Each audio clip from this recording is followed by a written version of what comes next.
Hello my friends, welcome back to the channel. My name is Piluso. This is a new channel dedicated to music production and mixing, so feel free to join for free. Just clicking the subscribe button underneath.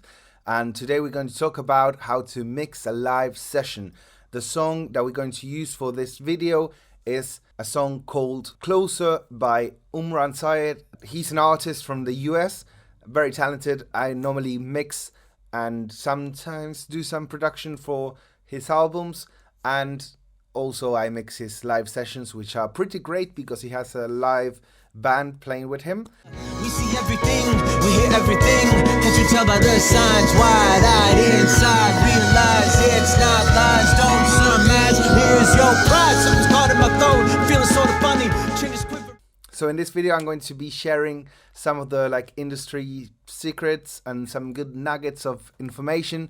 So make sure you watch until the end because I think it's going to be really helpful. It's everything I've learned through 10 plus years of mixing and producing music. So hope you find this valuable, and you can leave your questions down below and I'll be reading everything and I'll try to answer as quick as I can. So before we get cracking on the session, my first tip is to always ask the artist what he wants, because sometimes people prefer a dry sound, something that sounds straight out of the console with no process whatsoever, like raw and live sound. And some people prefer processed sound, something that sounds like it's been produced, even though it's a live session. You can think of lots of examples of bands that sound produced live, like Tame Impala, for example. So talking with him, we decided to go halfway. So the sounds are processed and it sounds professional, but at the same time, I decided only to use the instruments in the video that were playing live when this was recorded,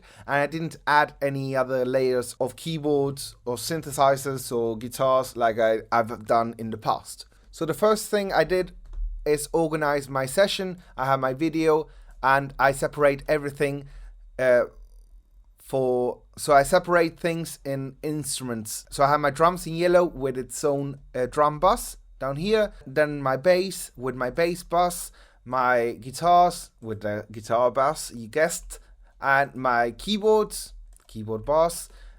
In red I have my vocals, main lead vocals, and then I have my backing vocals, and then I have the process that I do on the lead vocals. That's it. I mean, it's pretty simple. So we want to have all of our instruments organized with an individual bus for each family of instruments, yes? So he has a very good drummer, so I wanted to keep the drums sounding as live as possible. So I only use triggers as reverbs. This is the sound of the drums.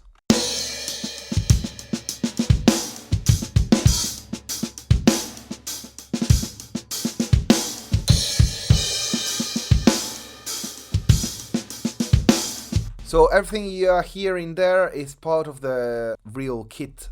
So this is my kick.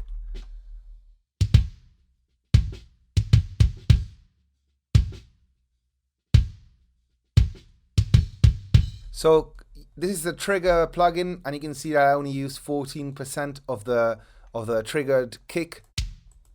That works as a reverb. So if I turn it off, it's a nice sound, but it's quite dry. But once I add the trigger, it's a small difference, but you can tell it adds depth and width. So I did the same with the snare drum. That its original sound was like this.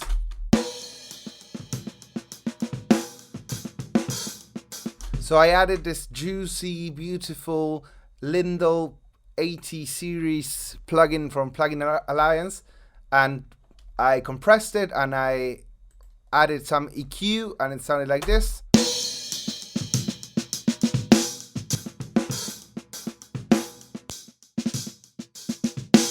Then I used my PukeTech plugin from Waves to add more low frequencies around 100 and 8K in the highs.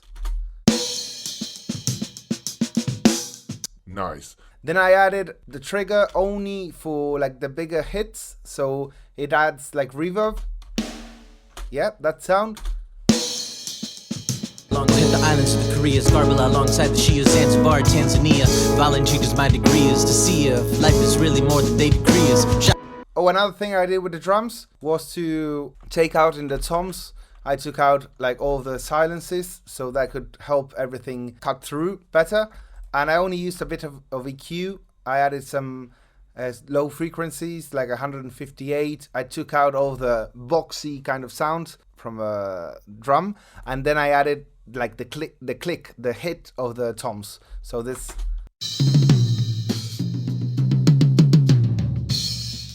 Yep. So pretty cool. I have so many thoughts and ideas. Go hit the islands of the Koreas, garble along. And then in my drums I have, of course, my sound toys. I love it. The Devil Lock adds like compression and distortion, and it's only 11% there, so I can add and take away different sounds of the drum so you can hear what I'm doing.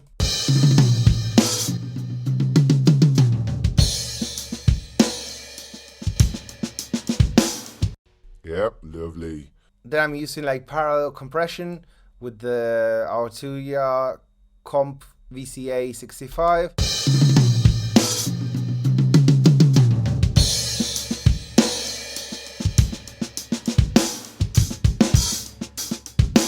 Then I added some EQ with my Better Maker, a bit of 6K and 60 Hertz.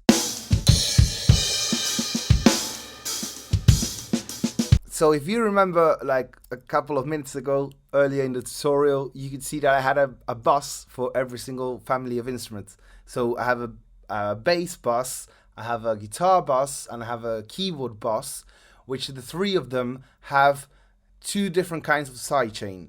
Sidechain is a concept that you use for like ducking a sound. So for instance, a very common use for sidechain that we actually used in this video was that when the kick hits, the rest of the instruments come down just for like a millisecond and a couple of dB, nothing more. And that helps the kick push through and give it more impact to the sound. And also the other sidechain I used was like a vocal sidechain. So every time Umraan sang, the rest of the instrumentals, except for the drums, would come down a couple of dBs. That helps to fit in the vocals in a really nice way. Bass, I needed to make it sound thicker, so this is how the bass sounded in the beginning. So we didn't have enough power, so I added to a microphone, I added a bit of saturation, which always helps to give it a bit more of a raw feeling. I added compression, I added some EQ as well to like give it some air, and then I added like the CLA bass. That is amazing for bass, exactly. So listen like before and after.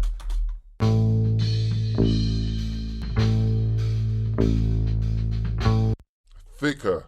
Then my sidechain, and in the end I added the smooth operator from Baby Audio that is great for taking away resonant frequencies, since it has like this algorithm that detects every kind of resonance. It's good for bass because it helps you to put the bass in like in a certain place of the mix.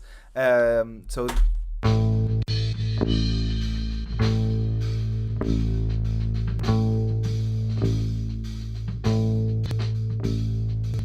yeah, it makes it feel a bit tighter. For the guitars, I decided to make them feel more ambient and spacious, and I didn't want it to conflict with the main vocals. So this was the sound of the guitars before I started.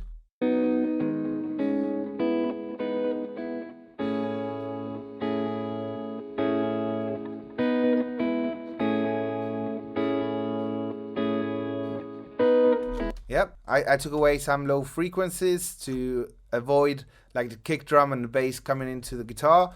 Then I added the smooth operator again, which was great. Puts the guitar right forward, love it. Then some Perfect Room, that is an amazing plugin from Dennis Audio that you can add like a shimmer and it sounds beautiful. So it's like a dreamy pad, beautiful. Then the micro shift helps to widen things up.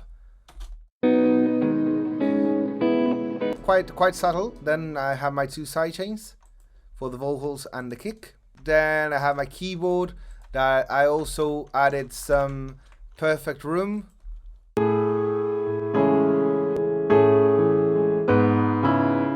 So I first of all cut some frequencies around 100 Hertz, and then I added more shimmer.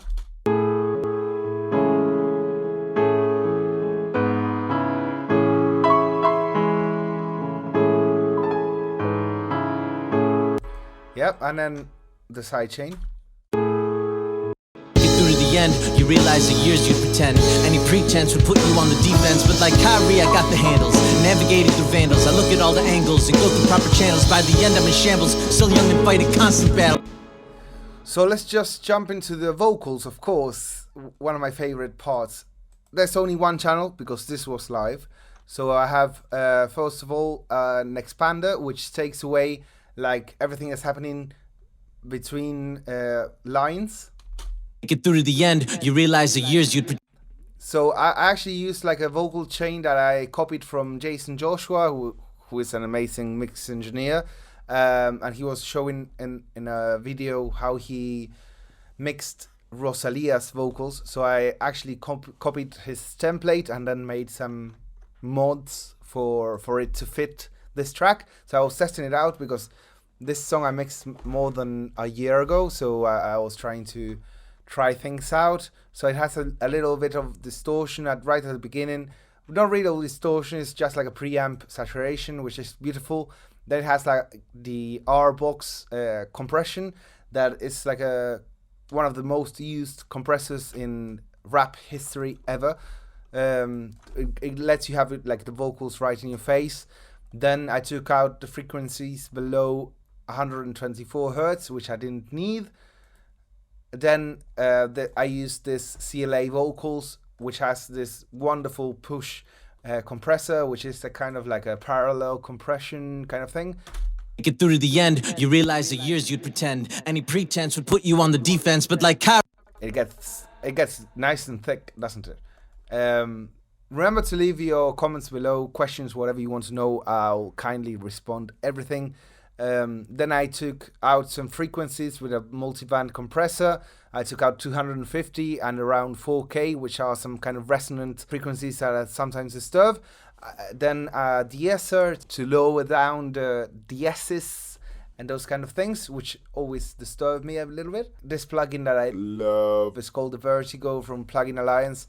Listen what it does to like the high frequencies. Get through to the end, you realize the years you'd pretend any pretense would put you on the defense, but like Kyrie, I got the handles.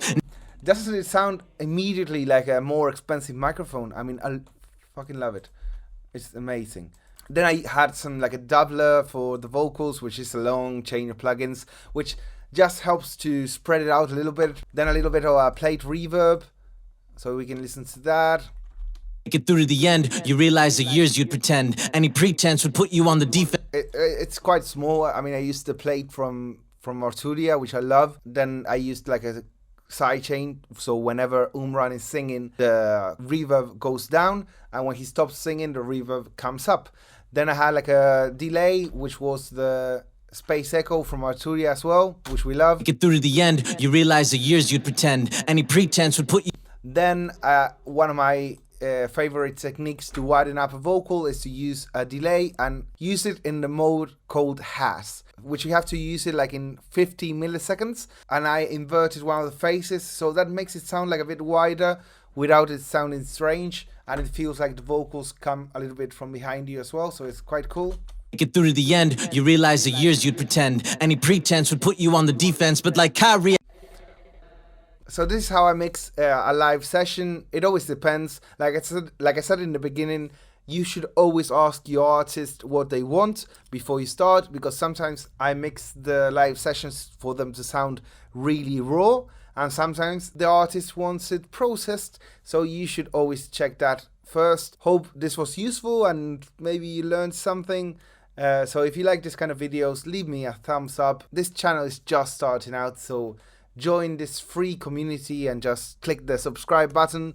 Leave me a comment with whatever you want to say, and I'll see you in the next video.